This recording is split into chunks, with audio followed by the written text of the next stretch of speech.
2024 లేదా 25లో డిగ్రీ లేదా బీటెక్ చదివారా? సాఫ్ట్‌వేర్ జాబ్ కోసం ఎదురు చూస్తున్నారా? అయితే కోడ్ జ్ఞాన్ 100 డేస్ కోర్సులో చేరండి, జాబ్ సాధించండి.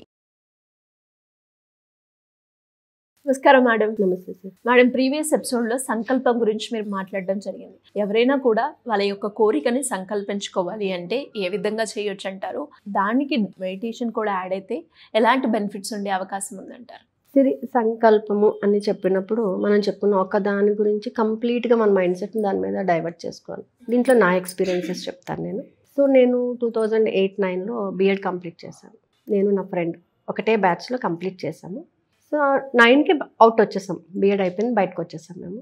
బట్ మై గోల్ ఈజ్ ఏంటంటే తర్వాత పీజీ చేసుకోవాలి, పీజీ కంప్లీట్ చేయాలి, అంటే బీఎడ్ తర్వాత ఎంఎడ్ అనేది ఉండాలి కంపల్సరీ. సో చేస్తే బాగుంటుంది అనుకోకుండా ఏంటంటే నా ఫ్రెండ్కి అదే కాలేజ్లో జాబ్ వచ్చింది. షీ వాజ్ ఆల్రెడీ పీజీ అనమాట, బట్ నాకు పీజీ లేదు. నాకు ఎప్పుడైతే తన జాబ్లోకి వెళ్ళిందో నాకు అనిపించేది అనమాట, ఓకే అక్కడ ఉన్నటువంటి ఒక పొజిషన్ నాకు కూడా కావాలి. నేను కాలేజ్కి వెళ్ళినప్పుడు అంతా కూడా ఆ పొజిషన్ మీదనే ఉండేది, నా ఫోకస్ అంతా కూడా అక్కడే ఉండేది అనమాట. మా సార్ అడిగారు ఏంటమ్మా అంటే, లేదు సార్ ఆ సీట్ నాకు కావాలి అని అడిగేది. అంటే ఆ సీట్ ఖాళీ అవ్వాలి కదా, సీట్ ఖాళీ అయితేనే వస్తుంది. అది అనుకోకుండా అది ఖాళీ అయింది. అయితే దానికి ఏం కావాలి, క్వాలిఫికేషన్స్ ఏం కావాలి అంటే పీజీ కావాలి. సో అనుకోకుండా నాకు అడ్మిషన్ దొరికింది. I completed my PG. అనుకోకుండా అక్కడ ఉన్నటువంటి లెక్చరర్ ఒక ఆయన జాబ్ మానేస్తున్నారు అనమాట. మానేసినప్పుడు హీ ప్రిస్క్రైబ్డ్ మీ. అంటే నేను ఎప్పుడు ఏమనుకునేదానంటే తనకి జాబ్ వచ్చిందనే కాదు, నేను కూడా అక్కడ చేయాలి ఆ సొసైటీలో, అంటే ఆ వాతావరణం నాకు నచ్చేది. సో అక్కడ ఉంటే బాగుంటుంది, జస్ట్ లైక్ ఒక లెక్చరర్గా వెళ్తే బాగుంటుంది, మై అల్టిమేట్ గోల్ బాగుంటుంది, అక్కడ నేను వర్క్ చేస్తే బాగుంటుంది. సో అనుకోకుండా కాల్ చేశారు, జస్ట్ ఒక చిన్న డెమోతో పాటు ఐ అడ్మిటెడ్, జాయిన్ అయిపోయాను అనమాట. సో జాయిన్ అయిపోయిన తర్వాత కూడా నాలో ఒక ఫీలింగ్ ఏంటంటే ఆ పీజీస్ కంప్లీట్ అయిపోవాలి, అంటే నా ఫ్యామిలీలో అందరికన్నా ఒక పీజీ నాదే ఎక్కువ ఉండాలి. అప్పటికి నేను డిగ్రీ మాత్రమే, అందరికన్నా కూడా నాకు పీజీస్ ఎక్కువ ఉండాలి. నేను ఒక మంచి పొజిషన్లో ఉండాలి, టీచింగ్ ఫీల్డ్లోనే, ఎడ్యుకేషన్ ఫీల్డ్లోనే మంచిగా ఉండాలి. ఎవ్రీ టైం ఏంటంటే నా పేరు పక్కన I used to right the degrees. ఖాళీగా ఉన్నప్పుడు అంతా కూడా I used to right the degrees. So ఇక్కడ బీఎడ్ కాదు, ఇది ఎంఎడ్ అవ్వాలి, ఎంఎడ్ కాదు దాని పక్కన ఎంఎస్సి ఉండాలి. ఇలాగా నా పేరు నేను రాసుకున్న ప్రతిసారి కూడా ఏ బుక్ దొరికిన ఆ బుక్ మీద నా డిగ్రీతో పాటుగా నా పేరుతో పాటు నేను నా డిగ్రీస్ కూడా రాసుకునేదాన్ని అనమాట. సో చూసిన వాళ్ళందరూ నేను పీజీ కాకుండా నువ్వు ఎందుకు రాసుకుంటున్నాను, నేను నాకు అది కావాలి, ఎట్ ఎనీ కాస్ట్ నేను అది తీసుకుంటాను అని చెప్పేసి I struggle for 10 years from 2009 to 2019. In these 10 years I completed 3 PGs. Okay, ఏంటంటే ma'am? MSc physics, MSc psychology and MEd. అనుకోకుండా ఏంటంటే I got the offers like that. Physics చేశాను ఓకే, బట్ ఏంటంటే నాలో ఇంకా ఒక ఫీల్ ఏంటంటే ఇది కాదు, మనిషి అనేవాడు బాధపడుతూ ఉంటాడు, వాడు ఎందుకు బాధపడుతున్నాడో ఎవరికీ తెలియదు, వాడి మనసులో ఏం నడుస్తుందో తెలీదు. I want to know that. ఎందుకంటే నాది ఒక పెద్ద బిగ్ ఫ్యామిలీ, మాది చాలా పెద్ద family, different types of natures ఉంటారు, అలాగే సొసైటీలో చాలామంది ఉంటారు. వాళ్ళతో నేను కలవాలి అని అంటే వాళ్ళ నేచర్ నాకు తెలియాలి. ఒక మనిషి ఒక సెకండ్కి ఎలా ఆలోచిస్తాడు, ఒక ఐడియాలజీ ఎలా ఉంటుంది, తను ఒక ప్రాబ్లం వచ్చినప్పుడు ఆ ఇష్యూని తను ఎలా ఓవర్కమ్ చేయగలుగుతాడు, తనలో ఉన్నటువంటి ఆ మనసుకు తగిలినటువంటి గాయాన్ని తను ఏ విధంగా ఓవర్కమ్ చేస్తాడు, ఇది నేను ఎందుకు తెలుసుకోకూడదు అని ఒక చిన్న ఫీల్ ఉండేది నాకు. సో ఆ ఫీల్తోనే నేను ఏం చేశానంటే సైకాలజీ చేయడం అనేది స్టార్ట్ చేశాను అనమాట. నిజంగా చెప్పాలంటే ఎగ్జామ్స్ అన్నీ కూడా నేను చదివి రాయలేదు, బై ఎక్స్పీరియన్స్ రాశాను నేను. పిల్లలు స్కూల్కి వెళ్తూ ఉండేవారు, ఈ పిల్లల్ని చూడటం, ఈ పిల్లల యొక్క నేచర్ ఎలా ఉంటుంది, పిల్లలు చేసేటప్పుడు వాళ్ళ యొక్క మెంటాలిటీ ఎలా ఉంటుంది, ఇది నాకు ఈ సైకాలజీ చేయడానికి చాలా ఉపయోగపడింది అనమాట. ఆ తర్వాత నెమ్మదిగా ఒక చిన్న వర్క్స్ మీద అమీర్పేట రావడం, ఇది జరగడం జరిగింది. అనుకోకుండా ఇక్కడే గులాం మహమ్మద్ కాలేజ్లో సీట్ రావడం కూడా జరిగింది అనమాట. ఎంఎడ్ అలాగే 2 years కంప్లీట్ చేశాను నేను. అంటే ఒక సంకల్పం అనేది ఏంటంటే మన 24/7 మనకి ఎన్ని ఇష్యూస్ అన్నీ ఉన్నాయండి, ఆ థాట్ ప్రాసెస్ అనేది అలా నడుస్తూ ఉంటుంది అనమాట. ఈ 10 yearsలో ఐ సఫర్డ్, హెల్త్ పరంగా నేను చాలా సఫర్ అయ్యాను. వారికోస్ రావడము, దానికి సర్జరీ చేయించుకోవాలి అనడము, తర్వాత ఇంట్లో ఇష్యూస్ రావడము, ఫ్యామిలీ హెల్త్ డిస్టర్బ్ అవ్వడము, ఇవన్నీ నడుస్తున్నాయి. బట్ ఇవన్నీ ఉన్నా కూడా whenever I get the time, A free fraction of second రాగానే ఇమీడియట్గా నా పేరు పక్కన డిగ్రీ రాసుకోవడం మొదలుపెట్టేదాన్ని. అంటే నా అల్టిమేట్ గోల్ ఏంటంటే ఎన్నన్నా ఉండని ఏమన్నా ఉండని నేను ఆ ప్లేస్లో కరెక్ట్గా నా క్వాలిఫికేషన్ తగ్గట్టుగా నేను ఆ ప్లేస్ ఆక్యుపై చేయాలి. From past 13 years I was seated there only.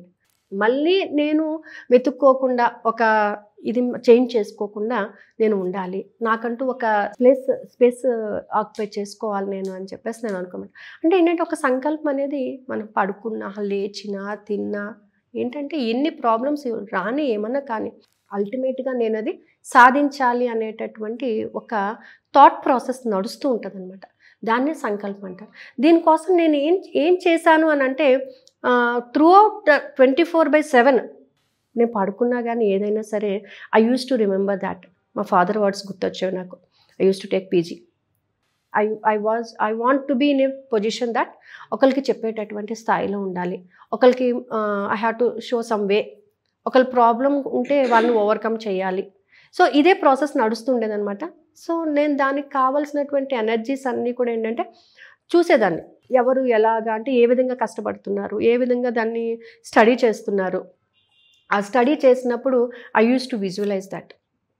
Even నా క్వశ్చన్ పేపర్స్ కూడా నేను విజువలైజేషన్ చేసుకునేదాన్ని అనమాట. ఎగ్జామ్కి వెళ్ళే ముందు 2 semesters ఎగ్జామ్స్ ఒకటేసారి రాయాల్సి వచ్చింది. రాయాల్సి వచ్చినప్పుడు టైం ఉండేది కాదు. కాలేజ్లో వర్క్ చేస్తూ పిల్లల్ని చూసుకుంటూ ఫ్యామిలీని చూసుకుంటూ చదవడానికి టైం ఉండేది కాదు. టైం దొరికితే నిద్రపోయేదాన్ని. బట్ ఏంటంటే ఆ నిద్రపోయే ముందు ఈ క్వశ్చన్ వస్తే బాగుంది, ఈ క్వశ్చన్ 1, ఈ క్వశ్చన్ 2, ఈ క్వశ్చన్ 3 అని చెప్పేసి ఐ యూస్ టు విజువలైజ్ చేస్తాను అనమాట. కరెక్ట్గా క్వశ్చన్ పేపర్ చూస్తే అదే ఉండేదన్నమాట పేపరు. అంటే ఈవెన్ ఇప్పుడు నా పిల్లలకు కూడా నేను అలాగే ఇస్తాను క్వశ్చన్ పేపర్. ఈ క్వశ్చన్ అని చెప్తాను. మేడం పేపర్ విజువలైజేషన్ చేశారా అని అడుగుతారు పిల్లలు. ఏంటనంటే నా ఫీల్ అది ఈ క్వశ్చన్ వస్తుంది, ఈ క్వశ్చన్ కరెక్ట్గా నేను ఈ క్వశ్చన్కి ఇంత ఆన్సర్ రాస్తాను, ఇంతే రాస్తాను నేను కరెక్ట్గా, దీనికి ఆన్సర్ ఇది. దాని థాట్ ప్రాసెస్ మనం ఫ్రీక్వెన్సీని పెంచుకుంటూ పోవాలన్నమాట. దానికోసం ఇది చేయాలి, ఇది ఇలా ఉండాలి, అంటే ఇది ఇలా ఉండాలి అని నేను విజువలైజేషన్ చేసినప్పుడు అది అలాగే ఉండేదన్నమాట. ఆ విధంగా అంటే సంకల్పానికి మనం ఎనర్జీని డెవలప్ చేసుకుంటూ పోవాలి. అలా డెవలప్ చేసుకుంటూ ఉంటే at last I got the distinction in 2 PGsలోనే డిస్టింక్షన్ వచ్చింది నాకు. అంటే నా అల్టిమేట్ గోల్ ఏంటంటే అది నేను సాధించాలి. ఇప్పుడు ఎవరికైనా అడిగితే ఐఎమ్ ద పీజీ చేశాను, నేను ఎంఎడ్ చేశాను, ఎంఎస్ చేశాను, I can get what ever I want అంటే చెప్పడానికి ఒక కాన్ఫిడెన్స్ని పెంచుకోవాలి మనం. బట్ 24/7 దాని మీదనే ఉండాలి. అది చెయ్యాలి, అది సాధించాలి. ఎగ్జామ్ ఒక 2 days ఉందనుకో అప్పుడు బుక్స్ తీసేవాళ్ళం అనమాట. ఆ బుక్స్ తీసినప్పుడు ఇది క్వశ్చన్ వస్తుంది, ఈ క్వశ్చన్ ఇలా చదవాలి అనేటటువంటి ఒక సంకల్పాన్ని క్రియేట్ చేసుకుని దాని మీద వర్క్ చేయడం మొదలుపెట్టాం. అలా వర్క్ చేయడం మొదలుపెట్టినప్పుడే మనకి ఏంటంటే సంకల్పానికి కావాల్సినటువంటి సోర్సెస్ క్రియేట్ అవుతాయి. అన్లెస్ అని అంటే మనం దాన్ని చేయాలండి అని వదిలేస్తే కాదు. అలా మనం వదిలేసినప్పుడు అదే అంటే మనం అట్రాక్ట్ చేసిన లా ఆఫ్ అట్రాక్షన్ అని అంటాం. అంటే ఆ సంకల్పాన్ని సిద్ధించుకోవడానికి ఈవెన్ నేను మీకు ఫస్ట్లో కూడా చెప్పాను, హనుమాన్ టెంపుల్ దగ్గర నుంచి ఫ్లైఓవర్ వస్తే బాగుందని నేను చాలా విజువలైజేషన్ చేసేదాన్ని అనమాట. హాఫ్ ఆఫ్ ద టైం కలిసి వచ్చేస్తుంది అని చెప్పేసి నిజంగా ఫ్లైఓవర్ ఎక్కినప్పుడు అంతా నేను అనుకుంటూ ఉంటాను, అప్పుడు ఎంత ఇబ్బంది పడేవాళ్ళము, ఒక ½ an hour టైం అక్కడే స్పెండ్ అయిపోయేది. But now it takes only 2 minutes to cross the అని చెప్పేసి అంటే దాని మీద మనకు ఉన్నటువంటి ఫోకస్ ఎనర్జీస్ డెవలప్ చేసుకున్నప్పుడు అంటే ధ్యానం చేస్తూ మనం చేయొచ్చు. మనసుని స్థిమితపరచుకొని మనకున్నటువంటి కంప్లీట్ ఎనర్జీస్ అన్నిటినీ కూడా దాని మీద మనం ఫోకస్ చేసినప్పుడు ఖచ్చితంగా ఆ వర్క్ జరుగుతుంది. అంటే ఇంకా కూడా అది జరగటం లేదు అని మనకు అనిపించినప్పుడు మనలో కొన్ని బ్లాక్స్ అనేవి ఉంటాయన్నమాట. ఆ బ్లాక్స్ ఏంటి అనేవి క్లియర్ చేసుకోవాలి. అవి ఎలా తెలుస్తాయండి మనకనంటే తదేకంగా ఒక ప్రాబ్లం అంటే నేను ఇది చెయ్యాలి అని అనుకున్నప్పుడు ఈ సమస్య వస్తుంది. ఆ సమస్య ఎందుకు వస్తుంది? నీ థాట్ ప్రాసెస్ని కరెక్షన్ చేసుకున్నప్పుడు ఆ సమస్య పోతుంది. సో ఈ విధంగా మనం ధ్యానం చేసినట్లయితే ఖచ్చితంగా వస్తుందండి. దానికి తగినట్టుగానే మనం ఎఫర్మేషన్స్ని ఫ్రేమ్ చేసుకోవాలి, వాటర్ గ్లాస్ టెక్నిక్ చేయాలి, మిర్రర్ టెక్నిక్ చేసుకోవాలి. అంటే కొంత అబ్జర్వేషన్ అనేది ఉండాలి. నేను ఇది రాస్తున్నప్పుడు నా ఫీలింగ్ ఏంటి, గమనింపు, మనల్ని మనం గమనించుకుంటూ ఉండాలి. అబ్జర్వేషన్ లేకపోతే ఏది జరగదనమాట. ఏదో గుడ్డిగా మనం చేసుకుంటూ పోతున్నామంటే కాదు, అబ్జర్వేషన్ ఉండాలి. ఇవాళ నేను ఈ పని చేశాను, దీని యొక్క రిజల్ట్ ఏంటి, దీన్ని నేను ఇంప్రూవ్ చేసుకుంటే ఎలా ఉంటుంది, ఫర్దర్ ఇంప్రూవ్మెంట్ దానికి ఫ్రీక్వెన్సీ పెంచుకుంటూ పోవాలి. సో ఈ ఫ్రీక్వెన్సీని పెంచుకోవడానికే మనకు ఒక మంత్రం కూడా ఉంది. శ్రీం బ్రిజీం అనేటటువంటి మంత్రాన్ని మనం కంటిన్యూగా చాంట్ చేస్తే ఆటోమేటిక్గా పాజిటివ్నెస్ అనేది పెరుగుతుంది, ఫ్రీక్వెన్సీ కూడా పెరుగుతుందండి. సో ఎవరైనా సరే సంకల్పాన్ని పెట్టుకున్నప్పుడు ప్రాపర్గా దాన్ని 24/7 మీ మైండ్లోని దాని థాట్ ప్రాసెస్ అనేది నడుస్తూ ఉండాలి. అలా నడిచినప్పుడు కంపల్సరీ అది సిద్ధిస్తుంది. అంటే ఎలా మేడం, ఇంకా దీని గురించి ఎవరైనా కూడా తెలుసుకోవాలి అంటే క్లాసెస్ అటెండ్ అవ్వచ్చు అంటారు? క్లాసెస్ ఉన్నాయండి, కాకపోతే కాంబో క్లాసెస్ ఈ 29th నుంచి స్టార్ట్ అవుతాయి. Online offline ma'am? Online classes. Combo class ఏంటంటే ఈవినింగ్ 6:30 to 7:20 ఓన్లీ వాళ్ళకి టెక్నిక్ నడుస్తుంది అనమాట. నైట్ 10 o'clockకి మెడిటేషన్ జరుగుతుంది. అంటే ఒకటే రోజు 2 క్లాసెస్ రన్ అప్ అవుతాయి. ఫ్రైడే వరకు ఈ క్లాస్ జరుగుతుంది, సాటర్డే ఓన్లీ మెడిటేషన్ జరుగుతుంది. 6:30 నుంచి 7:20 వరకు కూడా క్లాస్ జరుగుతుంది. ఈ క్లాస్లో ఏంటంటే మన సంకల్పానికి కావాల్సిన ఎఫర్మేషన్ ఎలా రాసుకోవాలి, మిర్రర్ టెక్నిక్ ఎలా చేయాలి, మేనిఫెస్టేషన్ ఎలా చేయాలి, విజువలైజేషన్ ఎలా చేయాలి, వాటర్ గ్లాస్ టెక్నిక్ ఎలా ఉపయోగించాలి.